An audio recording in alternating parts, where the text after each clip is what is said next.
It's time for overtime. You ready? No! In the world of sports, it's all about the playmakers in today's headlines, from locals to the pros, with interviews from local standouts and sports all-stars across the country that will have you talking. Jamal Shed down to 9. Shed on the bounce. Shed the blow-by. Shed driving to the hoop. Underneath for Robert. Two-hand slam.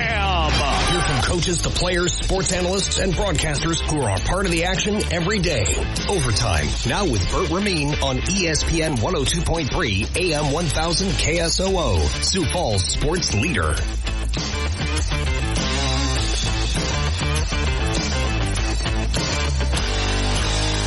Welcome back. It's hour number 2 on a Tuesday. Excited to have you with us once again. It's Bert Ramin. It's overtime. We're ready to rumble hour number 2 on this Tuesday, May 3rd, 21st rather. Thomas Lee of the Sioux Falls Sports Authority coming up in about 15 minutes on today's show. In about 30 minutes, we'll be getting you the latest from the NFL, including some really bad news for the Denver Broncos. We'll update you on that info and so much more. Update on Kirk Cousins, on Aaron Rodgers, and those New York Jets. We'll round out the show with the good, the bad, and the ugly. First things first, top of the hour. You can always count on me to deliver the goods in your scorecard. Edmonton led it 3-0 last night. They got out to a 2-0 lead with this goal in an eventual win over Vancouver. Will send it around. That's going to be picked up by Hyman. Spin move to the inside. Drop pass for Ryan Nugent-Hopkins. Bouchard thought about a one-timer. Looked for a lane. Let it go. And scored! Evan Bouchard! Big-time goal there to go up 2-0. 3-2 was the final. Vancouver fighting to the end as Edmonton wins the series 4-3. They're on to the Western Conference Finals that begin on Thursday. Eastern Conference Finals begin tomorrow night. Panthers at Rangers from New York. Game 1, 7 o'clock on ESPN. Thursday start in the Western Conference from Dallas. Stars play host to Edmonton. Game 1, 7:30 on TNT. NBA Finals for the Eastern Conference start tonight. Pacers and Celtics Game 1. Depending upon where you look, Boston is a double-digit favorite, sometimes even more than that, but 10 points is what I saw last at DraftKings Sportsbook. 7 o'clock start time tonight from Boston on ESPN. When it comes to Boston, Derek White says we know what it's going to take. You just want to do whatever it takes. I mean, if we got to score 150 to win, then we got to be able to score 150. But I don't see it being like that. I think obviously like they have a great offense, like down, but just trying to slow them down. That's Derek White ahead of tonight's home opener for the Celtics in the Eastern Conference Finals, 7 o'clock on ESPN. Chris Canty says no excuses if Boston doesn't get it done this year. If you're the Boston Celtics, you absolutely have to take advantage of this opportunity because no title contender could script up an easier path. It just seems a lot easier than the path that the Denver Nuggets just walked just a year prior. So, yeah, there are no excuses for Boston in terms of being able to get this done. 7 o'clock start time on ESPN. Tomorrow night, Mavericks at Timberwolves, 7:30 on TNT. You can listen to that contest beginning with pregame at 7 o'clock right here on ESPN Sioux Falls. We will also carry Minnesota and Dallas on Sunday, so don't miss out on our NBA postseason coverage right here on ESPN Sioux Falls. Major League Baseball yesterday, White Sox lost in Toronto 9-3. Mets lost to Cleveland 3-1 in Cleveland. Guardians still the best team in the AL Central with a record of 31-17. And it went to extra innings between Milwaukee and Miami, but the Fish get the job done. The 2-2 pitch that Josh Bell is on its way. There's a swing and a ground ball through the right side, base hit. It's another walk-off winner for the Fish. Their 5th of the season.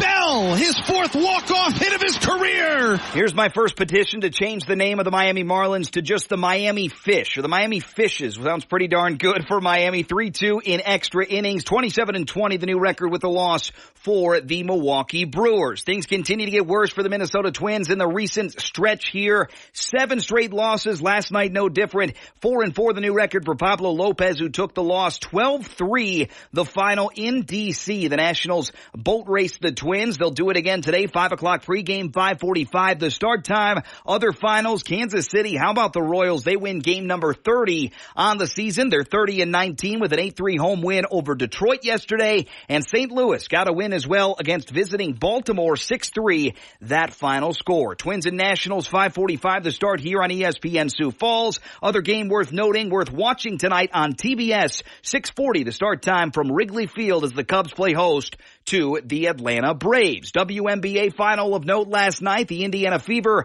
lost once again. They're 0-4. Caitlin Clark a little dinged up in the process. They fall at home to the Connecticut Sun, 88-84. Connecticut remains undefeated at 3-0. Fever are 0-4. And tonight in the NBA, Becky Hammon and her Las Vegas Aces play host to the Phoenix Mercury. That is a 9 o'clock jump time. The NFL doesn't have a whole lot of concrete news, but all sorts of speculation these days, and a lot of it has to do with the quarterback position. First things first, as we check in on two different quarterbacks from the state of Florida. Tua Tagovailoa is upcoming on a final year in his deal. Adam Schefter, the latest update on a potential tag next offseason, potential deal midseason, and what might happen with Tua in Miami. That is certainly a possibility. I'm sure the Dolphins would love that. But if you're Tua Tagovailoa and your cap number this year is scheduled to be $23+ million, and you're seeing new quarterback deals get done in the $50 million range, why do you want to leave $27+ million on the table? Especially when you have the injury history that he does. Like, to me, if you're Tua, you want to get the deal done as soon as possible. You do not want to go into this season without a contract extension. And again, you don't want to take any more injury risk than you have to, and then you want to get the deal done, particularly because of this. You're playing on a contract year this year. If the nightmare scenario happens for Tua, he plays good enough to earn a franchise tag. And then he's right back on another one-year deal. That is not what he's looking for. And frankly, the Dolphins probably aren't looking for that either. You don't want to string together your quarterback on one-year deals. Just ask the Washington football team not too long ago with Kirk Cousins. Watch other teams recently going from quarterback to quarterback to quarterback. Denver Broncos come to mind there. It is not a good scenario. One team that has a little bit more time to decide on their quarterback is Jacksonville. And Trevor Lawrence upcoming on a big-time decision in his career. Trevor Lawrence is another one. If I'm him, I'm getting the deal done. I'm doing that deal. Like, his numbers have been good, but they haven't been great. And there's so much money on the table that I want to get the clock started on that next deal when I'm contract extension eligible. I still think, Trevor Lawrence's deal, when all is said and done, will come in and it'll start with a 5 as an annual average. And so to me, I want the clock running on that. And I want to start working towards my next deal. And I want to put that money, and when you're talking about that level of money, in my pocket, lock up my future, and get it taken care of. And Doug Peterson said that deal will get done. And again, Trevor Lawrence has a little bit more time. But for Tua Tagovailoa, Dak Prescott, and Jordan Love, those are the three big names you need to think of in regards to they don't have a job on paper after this year. They don't have a contract on paper after this year. Jordan Love playing for roughly $12.5 million this year. The annual cash up towards $21 million. I was reading off the wrong one. $21 million, the correct figure this year for Jordan Love.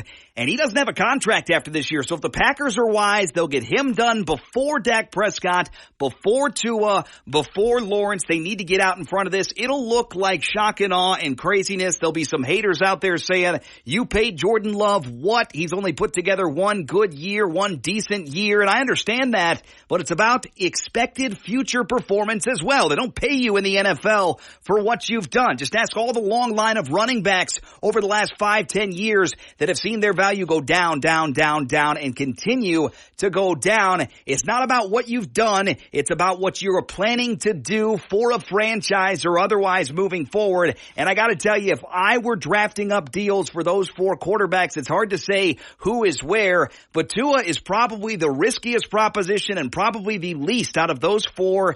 Maybe Trevor Lawrence could be a little bit less, but Trevor Lawrence still another year to prove himself before he enters into that debate about, hey, everything's on fire. He's in the final year. We got to get this done right now. But that's the latest on Tua, as well as Trevor Lawrence, Jordan Love, Dak Prescott. If I'm the Packers, I'm screaming and pounding the table to get this deal done right now, because in lieu of the Green Bay Packers picking up his fifth-year option last year when they had the opportunity, Packers effectively signed him to a money-laden extension instead, which was very savvy and very smart for Green Bay. But now that Love is good, and some would say great, and some would say filled with potential, You need to lock him up right now before he has another great season and breaks the bank even further.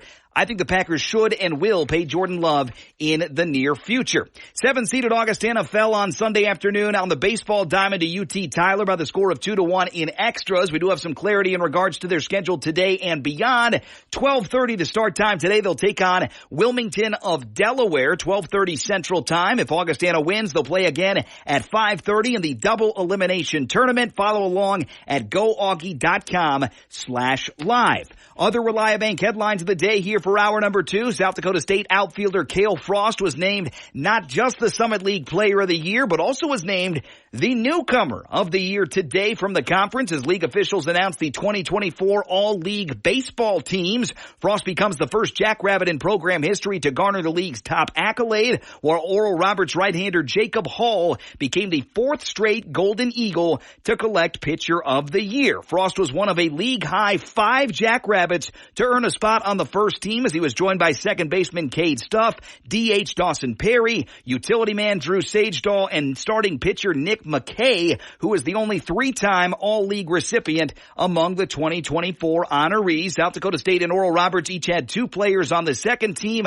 while North Dakota State had 1. And for the league's 6 teams set to begin the 2024 Summit League Baseball Championship tomorrow at J.L. Johnson Stadium. Action starts at 12 o'clock Central when top seed Omaha takes on 4-seed Northern Colorado. All games will be streamed on the Summit League Network. Lastly, rounding out your Reliabank headlines of the day, it's so bad for the Minnesota Twins that they're having a players-only meeting. 8 days ago, the Twins were baseball's hottest team, and after last night's loss to the Nationals, the club now has a 7-game slide so miserable that it sparked a players-only meeting. Carlos Correa saying when the tough times come, that's when you know who people are, and it's helpful to talk. Correa hit a 2-run homer yesterday, the bright spot in another sluggish outing for an offense that has been the primary culprit of the slump. Minnesota 24-23. Rocco Baldelli said, the guy just stood there and threw off-speed pitches for 4 innings, and we didn't do anything about it. We continued to kind of wave at them and look for fastballs, which today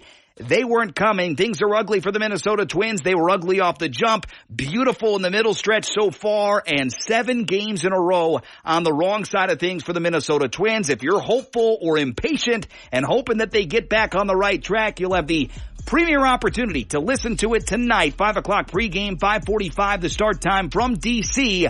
for the Minnesota Twins. We take the break. Thomas Lee of the Sioux Falls Sports Authority joins us next, hour number 2 on a Tuesday of overtime, right here on ESPN 102.3 AM 1000 KSOO.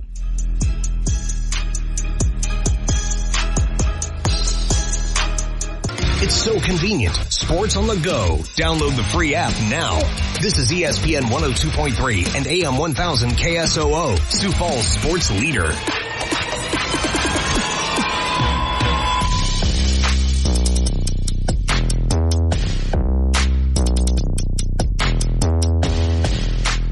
Right back with you. It is the Tuesday edition of Overtime. It is rainy, it is yucky, it is wet, and it's a little cold outside here on this May 21st edition of the show. Someplace that's never yucky, wet, and cold is the Denny Sanford Premier Center, and they've got a big opportunity coming up ahead of them in November of 2025 in conjunction with the Sioux Falls Sports Authority and the broad strokes of the city of Sioux Falls. The 2025 U.S. Olympic Team Trials for men's and women's curling. You can meet the Olympic athletes here in the 605, as well as the U.S. Paralympic Team Trials for wheelchair mixed doubles will take place at the Premier Center November 7th through the 16th of 2025. That marquee news just about a week old here in the 605. Here to break it down, the executive director at the Sioux Falls Sports Authority, Thomas Lee, our buddy, joins us now on the ESPN hotline.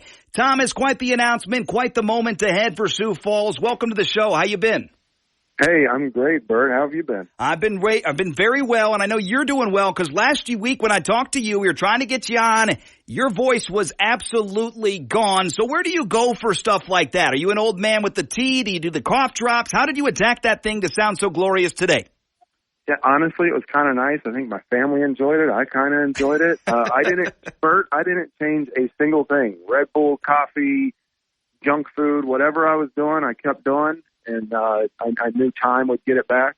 And I truly did not have a voice Monday night, Tuesday, Wednesday, and it started kind of coming back scratchy Thursday and Friday. So here we are. A week later, I'm feeling pretty good. Hey, you're sounding as robust and professional as usual. Thomas Lee, Executive Director of Sioux Falls Sports Authority.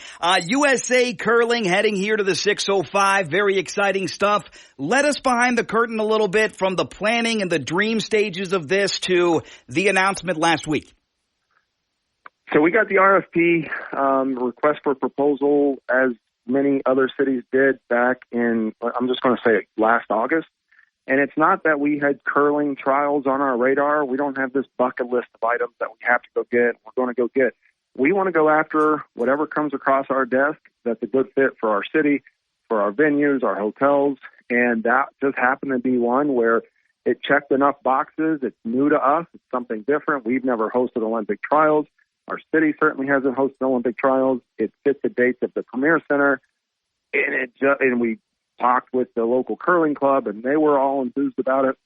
So it just kept ticking these boxes, and we submitted a intent to bid letter. I then subsequently went up to meet with a couple members of USA Curling in, let's just say, November, a couple months later, and their initial conversation to us was, because we had never hosted curling before, maybe you should host a smaller event and then work your way up to the trials.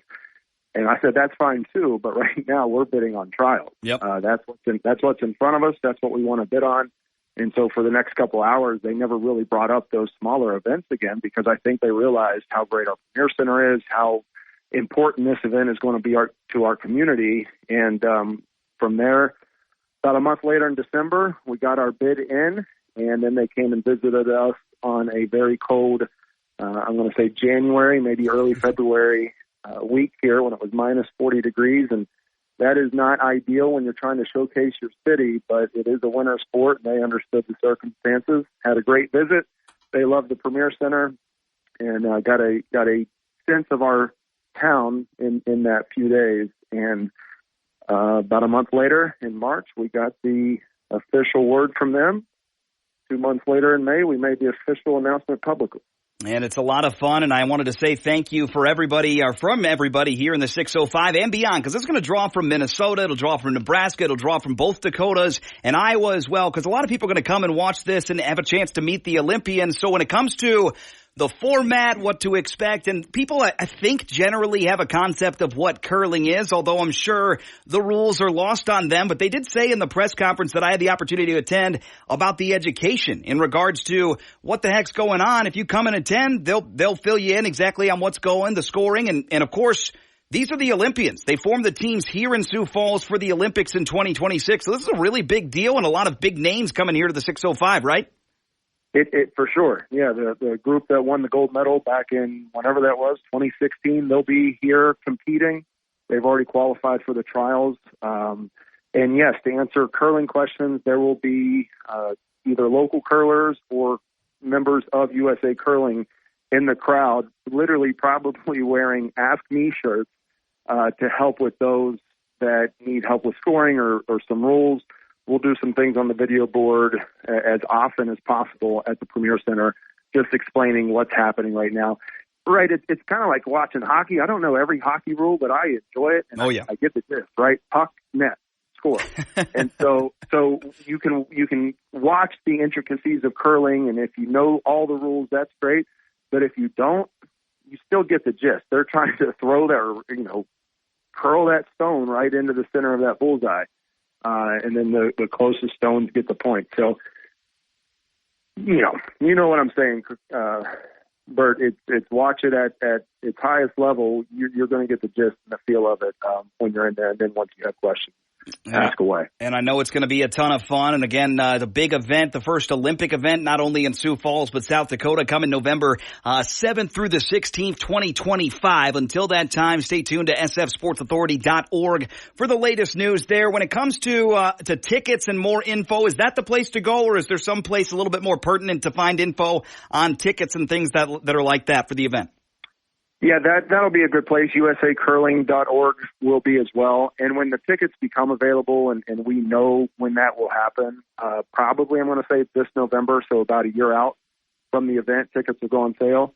But September, October, we'll be issuing social media and press releases, just letting everybody know the actual on-sale date for that event.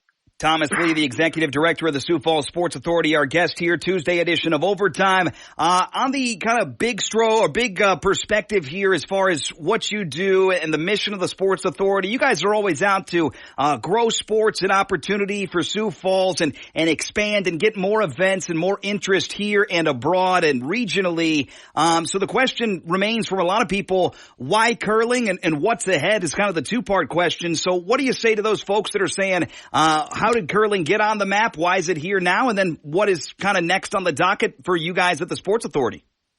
Well, you had mentioned it. We're kind of in a hub for curling. We have a good curling club here. Fargo, Minneapolis, a bunch of other cities in Minnesota, even Wisconsin. We're not a far drive from those areas. Yep. Even Omaha's got a good club. They could certainly come up. So we're in a pretty good hub, surrounded by a lot of good curling clubs. And Sioux Falls has never hosted an Olympic trials, so I think there's that excitement of hosting that for the first time. Again, it came across our desk. We saw it, and we thought, gosh, that ticks all these boxes. Let's go after this. Let's put our best foot forward, and sure enough, we did. So what else is down the pipeline is in February. So while curling was going on, and we were bidding on that, presenting, the NCAA championships were being the bid process for those for years 27 and 28 were happening at the same time. So we put in bids for about 20 different championships for those years back in February. Now, those won't be announced until October of this year, but that includes D1 men's and women's basketball, D2 men's and women's basketball, either separately or combined for the D2 volleyball, D2 wrestling, and again, D1 hockey, which we hosted in March. We'll host again in 26, but hopefully we host again in 28. And obviously there's always marquee events on the way and a couple marquee events that have kept on coming and stuck around. The Sioux Falls Marathon, no different. SiouxFallsMarathon.com. That's upcoming in late August, Sunday, August 25th, Howard Wood Field. Basically the start area, a lot of running around downtown and the like. I know that map and schedule and road closure is still to be determined, but you guys are gearing up for that. And I know you guys operate 2, 3, 4 months in advance minimum. So that's probably what's occupying a lot of your time these days, I'm sure. The marathon, what's the latest that people need to know on that as far as registration and anything else going on with the marathon this year? Registration is open, SiouxFallsMarathon.com, 5K, half marathon, full marathon. We are, it's going to be similar routes. We have meetings with the city in the next couple of weeks to determine exactly what that route is going to be. If there's any road closures, constructions, police feedback from last year, just things we need to focus on for this year's route will take place in the next couple of weeks. We'll have that route determined soon. And, we are in marathon mode. It takes 3 to 4 months really of solely marathon thinking to put that on, especially when it's just Jerry and I here in the office. So we deal with 400 or 500 volunteers. This week or next week we'll be ordering medals. In a few weeks we'll be ordering shirts, training volunteers, so on and so on, working with the city, working with Parks and Rec, the police officers. So it really is, while curling's exciting, our 80% of our focus over the next few months is going to be this marathon and put on the best Sioux Falls Marathon we can, which is one of the better marathons. Well, maybe I'm biased, but is one of the better marathons in the region. Bert, hold on. Bert, okay. Are you running this year? Maybe. I might be. Might be running to the grocery store. Okay, well, I'll take a maybe. So you've got 3 months. Usually training starts about, right about now, right about 12 weeks out. Okay. So hop on it. Okay, well, I tell you what, next time you come on, I'll make an official determination. We'll do it again soon. I'll make an official determination. We'll announce it on the air. How does that sound? Okay, so the race is August 25th. I can't come on August 26th. Okay. You've got to tell me before August 25th. It'll be before August 25th. I'll come on the air. We'll make an announcement. I think I'm going to run in some form or fashion. I'll tell you that. That's my lean. I'm not committing to any of the 3 races just yet, but that's my lean. I love it. Okay. Great. Now, as far as that goes, let's move on from that quickly. Numbers growth within the marathon. Registration. I know you guys get a lot of international folks, regional folks, folks from California, Alaska, Texas, all over the place. What do you guys see numbers-wise growth for the marathon from 3-5 years ago to this year? Is it continuing to steadily grow? Because I got to tell you, I've been on the Greenway lately, running, walking, taking some lunch breaks. That thing's packed. People are out there. People are running. People are biking. People are having fun. I think that we continue to grow in numbers. Are you seeing a growth continue for the marathon? Yeah, over the past couple of years, especially coming out of COVID, we've seen a growth since 2019. I think 2017, 18, they had 2,500 runners. Right now, we get about 2,200. We are tracking more this year at this time than we were last year. So maybe our 2,200 runners will creep up closer to 2,500 again. We'd love to see 3,000, 4,000, 5,000 runners, and maybe that will come in the years to come. But right now, we love our 2,200 runners or whatever ultimate number is going to be, and we're thrilled. Same way, I was out on the trail the other day and just saw so many runners. A few of them in previous Sioux Falls Marathon shirts, so that always makes me smile. But we have a sport loving, outdoor loving community, and the marathon is just one of those events that gets people in an athletic mindset and outdoors at the same time. SiouxFallsMarathon.com, the place to go for registration. And again, that's coming up on Sunday, August the 25th. Get on it early. And again, it's a half marathon, full marathon, or a 5K. The start time's full marathon 6:30, half marathon 7, 5K start time a little bit more lenient there at 10:15 start. You can find the upcoming events, sfsportsauthority.org. Before we let you go, Thomas, I always ask you this, how people can get involved. I pulled it up. I don't have to ask you, but Thomas Lee's email address, tlee@SiouxFalls.com. But I got an event on my mind, and I wanted to see what you thought about it, if it's been brought up or not. We're both North Carolina guys, have been there for a time. Winston-Salem, that's where my son was born. They have a big-time event called the Winston-Salem Cycling Classic. They wall off the streets. They've got a big-time cycling race, all sorts of coverage, food trucks, people out there, very walkable, a lot of fun. I saw a lot of bike riders out there, a lot of serious folks recently on the Greenway. It seems like we've got the interest, we got the training mechanism. Has that been mentioned? Is there anything maybe rumbling about something like that coming to downtown or otherwise for a cycling race in Sioux Falls? Not that I know of, unless you know something that I don't. I don't. I've got a good friend who does my job in Winston-Salem, so I'm going to call her this afternoon and tell her exactly what you just told me and see if I can't steal some ideas and maybe see if that can be one of our next events in the next year or so. It sounds fun, right? Again, something different, outdoors. Let's utilize our great weather this time of year and see if we can't bring something like that. So thank you for the lead there, Bert. Hey, if you want some more info, WinstonSalemCycling.com. Write it down, Thomas. But again, that's just my recent idea here. Winston-Salem Cycling Classic. They call it gears and guitars, live music. They got food trucks, mobile craft beer, and everything like that. Sounds like a shoe-in for Sioux Falls. I just figured I'd give you my idea instead of bothering you over the email. Thomas Lee, Executive Director of the Sioux Falls Sports Authority. Always a blast, my friend. Until next time, I hope West Virginia does something cool for you. Thanks as always for the time. Thank you, Bert. I appreciate that. All right. Thomas Lee, the Executive Director of the Sioux Falls Sports Authority. Again, you can find more info easily there, sfsportsauthority.org. And again, sfsportsauthority.org/contact. Thomas Lee's email. If you've got an interesting event out there, tlee@siouxfalls.com. That one just came out of thin air, because I remember being in downtown one year. It was for a brother-in-law's graduation, and they had the race going on. It was a big cycling race, and it was a cool day-long event. All sorts of different events going on. They had the barriers up on the streets so people could flow easily on the sidewalks very safely, and everything you could possibly imagine. So if you'd like to dream up something super cool, sports-related or otherwise, for the Sports Authority to look into, it's that easy. tlee@siouxfalls.com. Pitch your idea, and you never know what is ahead. What's immediately ahead is the Sioux Falls Marathon, SiouxFallsMarathon.com. And what's in the distant future and really darn exciting is Team USA Curling Team Trials, November of 2025. Denny Sanford Premier Center. Special thanks to Jerry P., Thomas Lee, and everyone at the Sioux Falls Sports Authority putting together another great event, soon to be On the docket here in Sioux Falls, November of 2025, we can meet the Olympic teams for Team USA men's and women's curling, as well as wheelchair mixed doubles here in the 605. We take the break, back to wrap up the show. Final half hour on the way. Latest from the NFL, update on Kirk Cousins, Aaron Rodgers, and unfortunate injury news for the Denver Broncos. That's next on Overtime.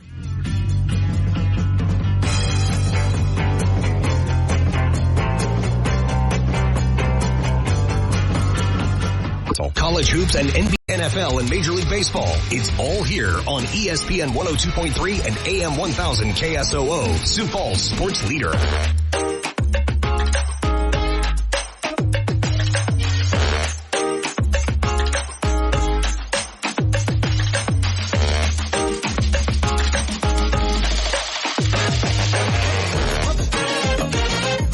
Moving right along, it's the Tuesday edition of Overtime. Special thanks to Thomas Lee, the executive director of the Sioux Falls Sports Authority, for swinging by, talking about the U.S.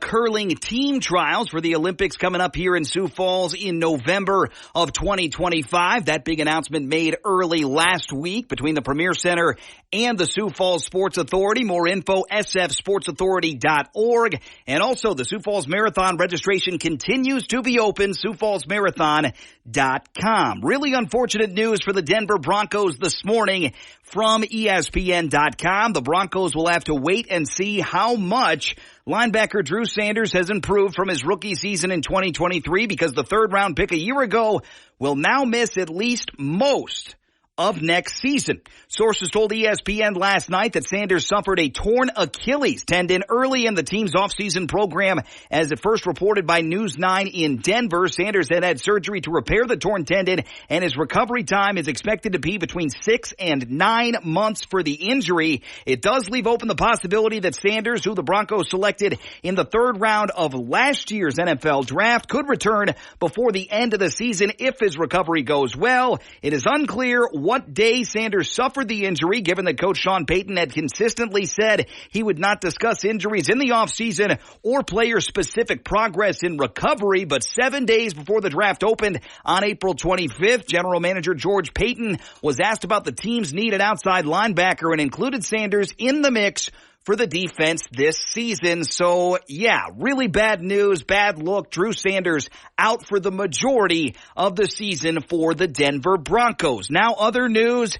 Hope is abound in Charlotte, North Carolina for the Carolina Panthers. New head coach Dave Canales says he loves the way that quarterback Bryce Young has picked up an offense that helped Baker Mayfield, Russell Wilson, and Geno Smith have career years. He's doing fantastic with the offense. Canales said Monday after the first full day of voluntary workouts. So for us, the formations are pretty vanilla, so we can teach the concept we want out of each route, the depth and the footwork we want, as I expect him to do. He's really mastered that part of the offense. Bryce Young, the top pick of last year's draft, loves Canales' technique and having only one primary voice in his ear. He said the latter in particular has been a super important after a disastrous rookie season in which he went between then head coach Frank Reich and offensive coordinator Thomas Brown, and probably owner David Tepper in his headset as well, for all we know about that dysfunction down in the Queen City.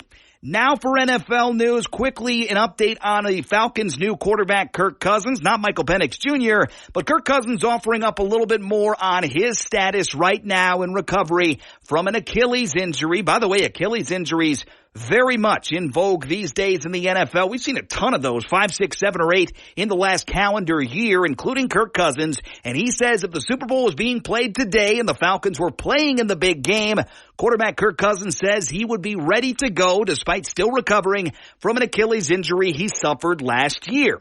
There are a lot of hypotheticals not close to happening right now, but they do give some insight into Cousins' health status and thought process. When discussing his progress, Cousins said, "I'm good to go. According to NBC Sports, I've told people for a while that if the Super Bowl were today, I'm playing," and that goes back probably, I think, when I first got here. I was working out and got maybe a week or two into my rehab, and I did some drills where I said, hey, if the Super Bowl were today, I'm playing.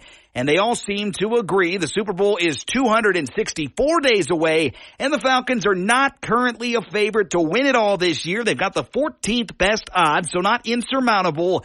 They could have won the division last year. They should win the division this year with Kirk Cousins if he's healthy.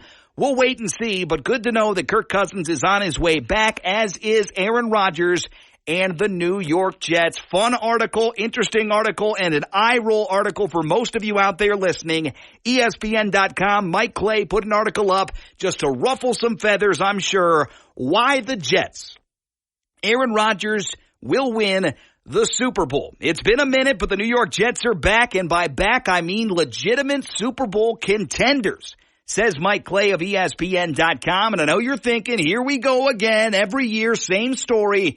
But it's different this time, Clay says. Last season, there was understandable hype. The defense was loaded following a terrific 2022 showing, and the offense now had Aaron Rodgers under center. You had hard knocks and everything coming around. Things don't go as planned. It doesn't get much worse than losing your future Hall of Fame quarterback on the fourth snap of the season. But Clay goes on to say the 2024 Jets are substantially better than last season's Jets. You'd be hard-pressed to compare this roster with those of the other 31 NFL teams and not come away thinking that this is a legitimate title contender.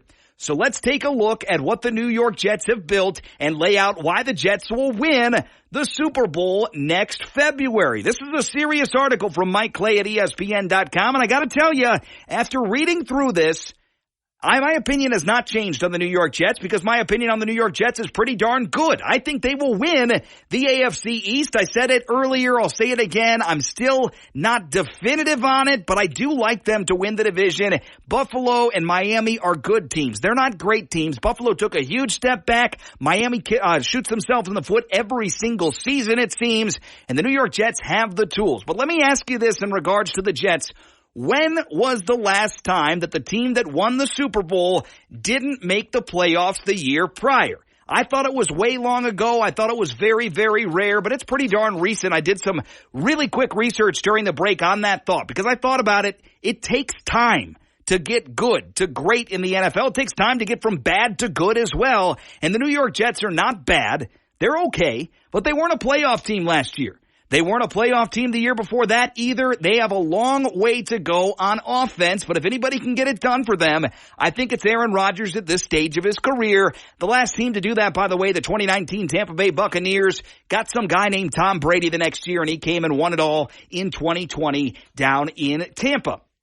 But according to Mike Clay at ESPN.com, as we round out the segment here are the bullet points of why he actually believes the New York Jets not can, but will win the Super Bowl. He noted initially, we read that they're substantially better roster-wise. He says it's an elite defense. The future looks bright for a unit that'll return 8 of their top 9 participants by snaps from last year.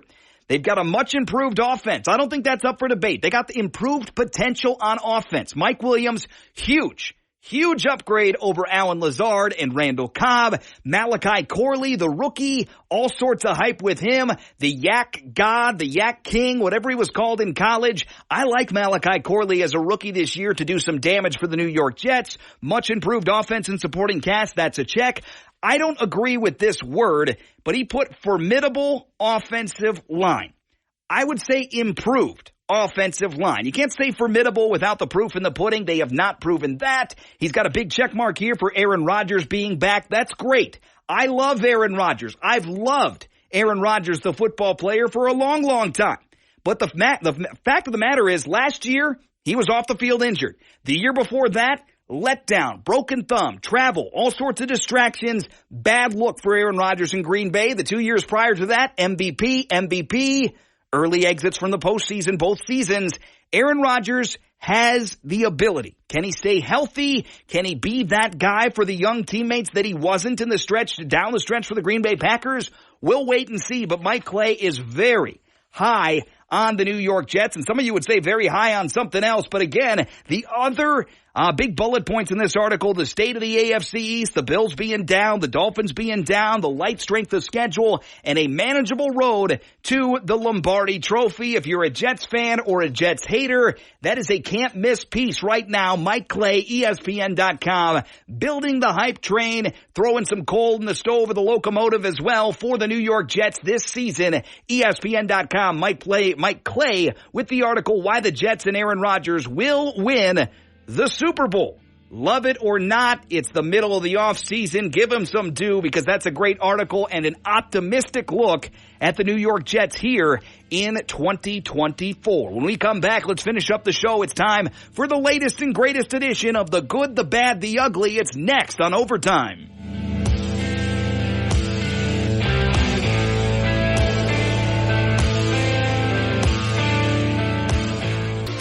The best sporting matchups and coverage. We are ESPN 102.3 and AM 1000 KSOO, Sioux Falls Sports Leader.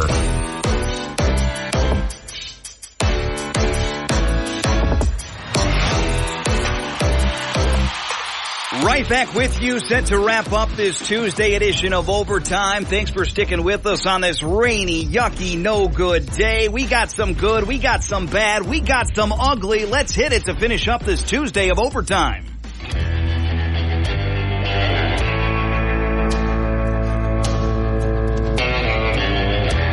Who's been the problem child today? Displayed their ugly side. Whined a bit too much and is now setting a bad example? Bert is calling out today's headline makers with the good, the bad, and the ugly. Good news first, always here on Overtime. The jersey worn by New York Yankees slugger Babe Ruth when he called his shot in Game 3 of the 1932 World Series will go up for auction in August. Heritage Auctions announced it today. The sale of the Road Gray Ruth jersey, available to the public for the first time in 19 years, is expected to set a record for a sports collectible at auction, where it could fetch upwards of $30 million. According to Chris Ivey, Heritage Auctions Director of Sports Auctions, the auction is set for August 23rd through the 25th. The jersey last sold for $940,000 in 2005 with Gray Flannel Auctions. At that time, it was dated to 1932 season, purported to be from that year's series, but the jersey has now been photo matched by McGray Authenticated. What a cool piece of memorabilia, could fetch upwards of $30 million. Pretty good return for whoever the heck got it for $940,000 back in 2005.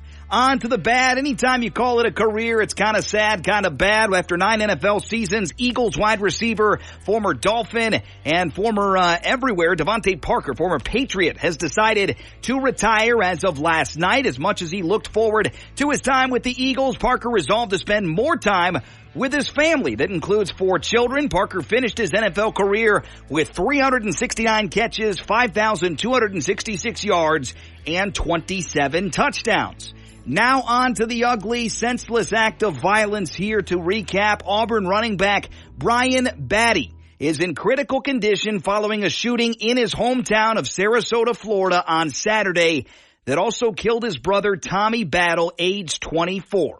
Auburn coach Hugh Freeze asked for prayers for Batty and his social media account Monday. Freeze said that there was a setback on Sunday and that Batty remains on a ventilator. The Sarasota County Sheriff's Office released a statement over the weekend that it was investigating a shooting that occurred in the 3400 block of 17th Street early Saturday morning. And again, very troubling, sad news for both Auburn's Brian Batty and his deceased brother, 24 years old. Rest in peace to Tommy Batty over the weekend. That's the good, the bad, the ugly. Hate to end the show that way always, but hope you can join us tomorrow for an early edition of the program. Twins are on early, which means we are as well. 10 o'clock the start time for tomorrow's edition of Overtime. We get going at 10, off the air at 11:30. Until that time, let's hope the sun comes back out in the 6:05. We need it. We needed the rain, but I'm done with it now. Hope you have a great afternoon and evening. We'll talk to you tomorrow at 10 when the next edition of Overtime rolls around right here on ESPN Sioux Falls.